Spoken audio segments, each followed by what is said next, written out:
Sounds like you need to lawyer up, brother. I don't think I want to do that. Let me say that. I wasn't involved when it went down. I had no knowledge of none of that. Keep me out of y'all shit, nigga. It wasn't an independent Elliott Wilson experiment. It was Elliott Wilson with the backing of Rock Nation. This project, Blank Slate, the radio portion, the video portion, the Patreon, every single part of this has come from my brain and my physical labor. I'm limited in my budget. Yeah. Even from the decision of investing in the Elliott and the relationship that I thought would be of Rock Nation. I haven't heard from Rock Nation.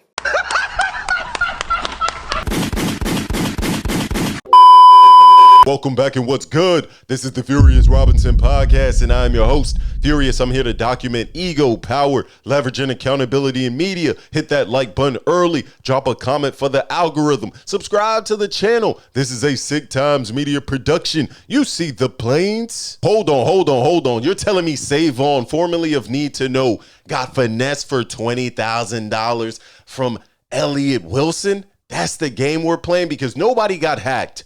Right? Nobody got robbed. The stock market did not magically crash, and SaVon was warned by multiple people. How did he end up in this situation? You just got to take your L sometimes, and it just happens to be, out of all the people I worked with, I took an L to this fuck nigga. Let's make it make sense because I can see a big-ass sign that says, beware of dog, right? My neighbors can tell me, yo, they same people getting bit. I could see somebody get their ass chewed out in real time. And somehow, how did SaVon end up being the fourth victim?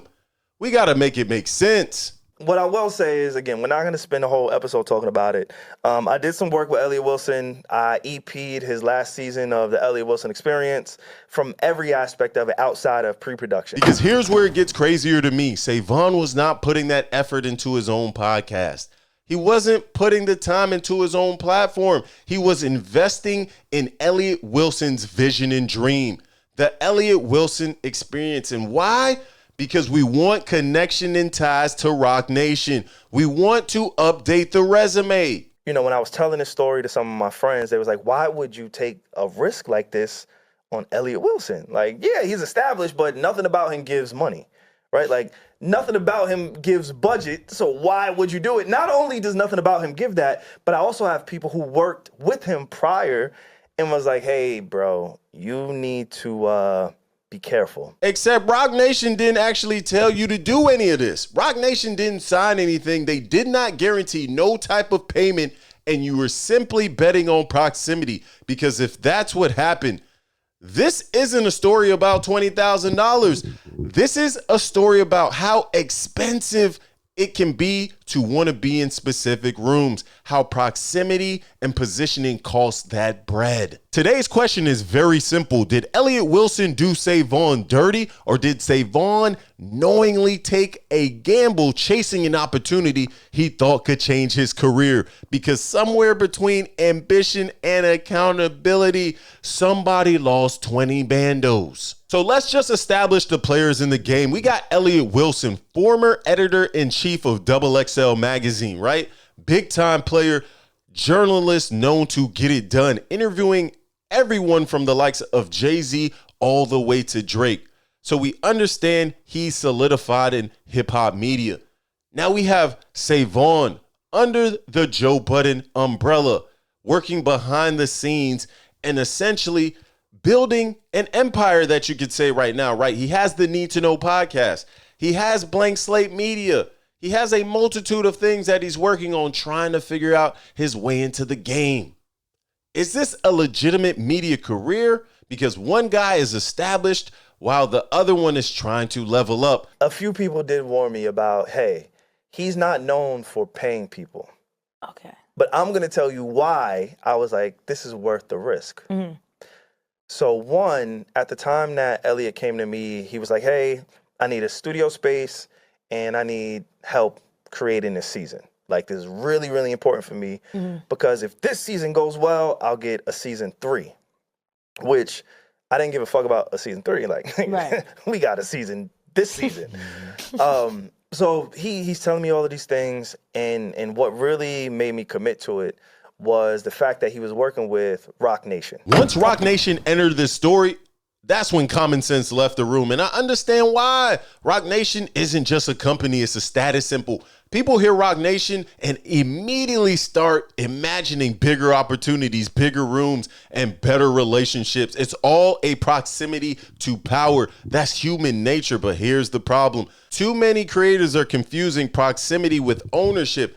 Just because a project is associated with a powerful name or powerful people doesn't mean these people are actually responsible for paying you on time. And SaVon admits he was warned. You were warned. People told you not to work with Elliott, but you still jumped out there. That's a very, very key detail in this story. He wasn't blindsided. He saw the red flags. He introduced himself to said red flags and still moved forward. Why? Because he believed the upside was worth the risk. A few people warned me.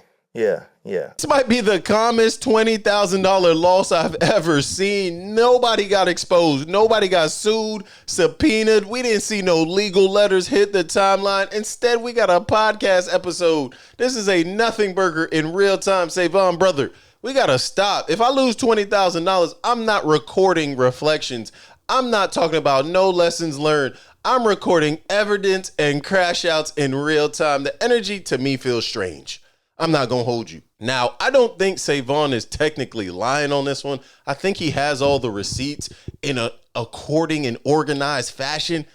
But because the reaction feels so educational, I feel like I'm learning. This is a TED Talk. I was expecting a crash out. I was expecting SaVon to pull up in LA and wait outside of Elliott's crib, ready to spank the baby. I'm sorry, I need better. This was not entertaining to me. And to put this behind a paywall, egregious work. It wasn't an independent Elliott Wilson experiment.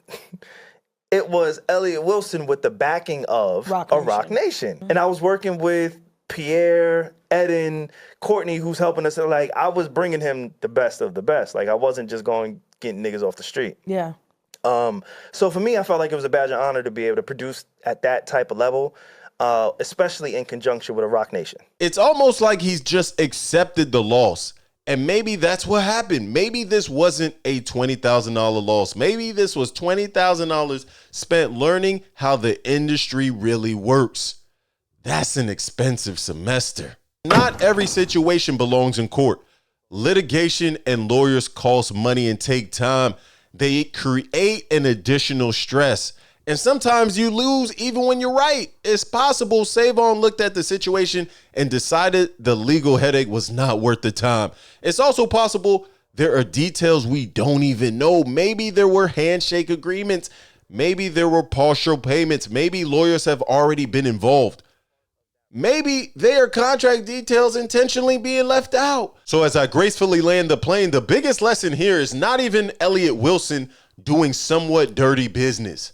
The biggest lesson here is ambition and proximity to be in specific rooms. Because a lot of times talented and skilled people don't get taken advantage of because they're dumb or stupid. No, they get jerked because they're rushing the process to proximity. A few people warned me. Yeah. They want to be in these rooms. They want to be connected. They want the clout too early. And this is what happens. When you attach yourself to names like Roc Nation, you get that entitlement you need. You get that ego boost.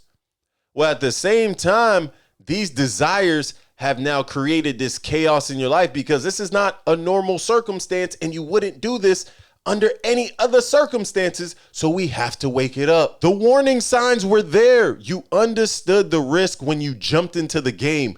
People warned you and you didn't get up out of Dodge. So right then and there, that's you looking at Roc Nation and saying, how can I strategically maneuver myself next to that network and next to that brand?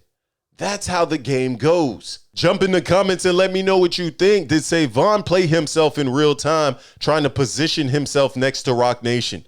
Did Elliott Wilson really run off on the plug?